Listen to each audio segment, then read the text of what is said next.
Hello everyone, this is Miles Literal, Sasori Zero, SZ95, Hong Yuseong, whatever you want to call me, and I'm presenting you with a 3D tutorial for 3ds Max on behalf of my college group, GDSOG, also known as Game Development Studies and Observation Group, and today I'm going to show you how to make a reference box in your endeavors to make a person this time around, because generally in 3D software there are different ways to make or set up your reference images, and I'm going to show you a method that I use to make my 3D models. So for this tutorial, the reference box is going to be for a head rather than a body, but the concept is it's the same concept. So what you're going to do is you're going to click on box here and you're going to make a simple box.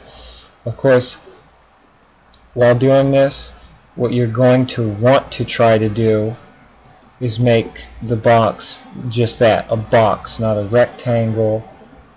And so the best way to do this, if you're someone who isn't perfect at making measurements like me, I just make a box that's of a general size, and then I just manually input equal length, width, and height.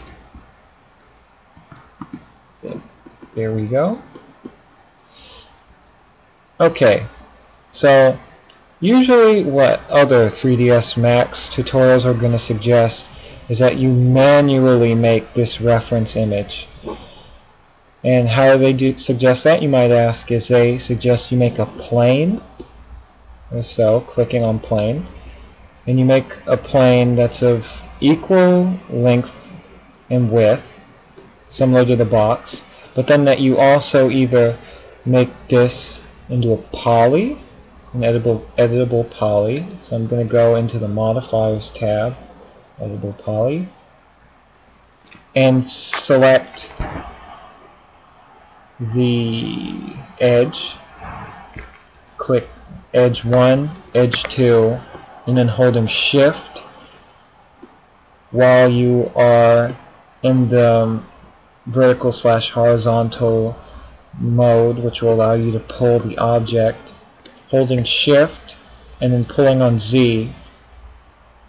Of course, see, I made the mistake of not setting this plane's number of polys, or not number of polys, I apologize, the number of segments. So you're going to set the length segments and width segments to 1 if you're going to do this how they usually suggest. Click edge 1, edge 2, and then while holding shift, pull up on Z, and you've basically created a reference box.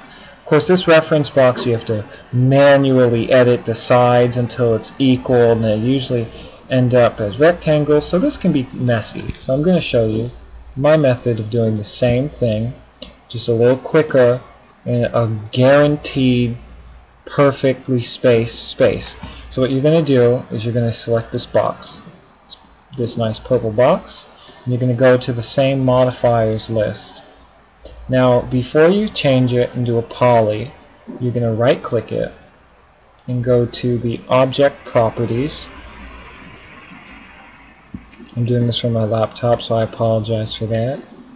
And when you go to object properties, there's an option called backface cull. Now what backface cull is going to do is that if you flip this object, as you're going to do in the modifiers tab, with the modifiers list, you're going to right click on this box, turn to an editable poly, and then click this little button for polygons, select all the polygons, and then pull the list down, down, down, and click flip.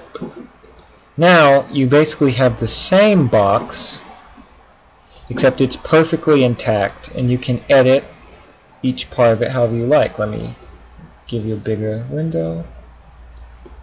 and see when you're inside the box, you see this side, you see all the sides are perfectly intact for your editing pleasure. As long as the side facing the camera faces the camera, it will become invisible so you can easily view the inside. Now, this is where you're going to collect your reference images. Now, for the sake of this video, I've set up a folder of 2 reference images, and generally speaking, in making a human head, you're going to have a face that's viewing, looking directly at the camera, and then you're going to have a second shot that's a side view, preferably similar to this one, spread out. So then you can get a view of the shoulder blade and the neck and stuff. Of course, with another image such as this one of the face, you are going to attempt to not find one that's like this one, where it's just the face and it cuts off roughly at the shoulders. You're going to try to find an image that is the head with the neck and the shoulders and line it up to a side image. So, to begin, you're going to go to the rendering tab and go to the material editor, the slate material editor, I'm sorry, compact material editor. My bad. Now what you're going to do, sorry about that, what you're going to do from here on out is you see these spheres, and they're all modifiers. What you're going to do is you're going to go back to your friendly box and select polygons again under the modifier tab and click on this space and the other backspace. You're then going to go to maps, and you're going to select none for the second option of diffuse color and select bitmap. This is going to make you load an image which will then be wrapped around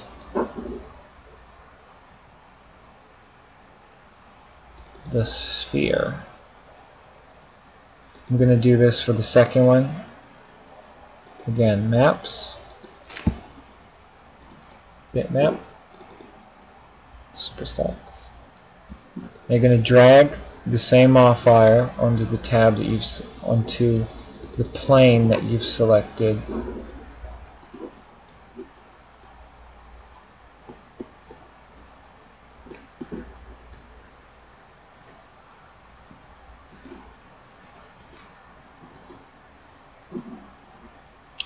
You're going to go up one to default. You're going to go show standard map and viewport. And now it will show the modifier that you applied to the selected area rather than waiting for you to go into the rendering portion of the program. You're going to do this to the same effect. You're going to go back to default. You're going to click on show standard map and viewport. And now, for the sake of this video, and just do this quickly, I selected these 2 images which, as I said before, are not of the same person, although roughly similar facial structure. And the image on the back, which shows the woman's face, the face is larger than this other image, which is more pulled back and shows the head. What you're going to try to do best is try to find 2 images which are as equal as possible, and doing that requires sometimes some Photoshop, if you have Photoshop, and lining the 2 images together and editing them accordingly. However, this is a really quick method at which you will do this. So, unlike me, be sure to line up your reference images in advance for when you do actually make the head of this woman or man or alien, whichever you prefer. So this has been a tutorial done by Miles Literal, Sasori Zero, Hong Yuseong, whatever you want to call me. Have a good night.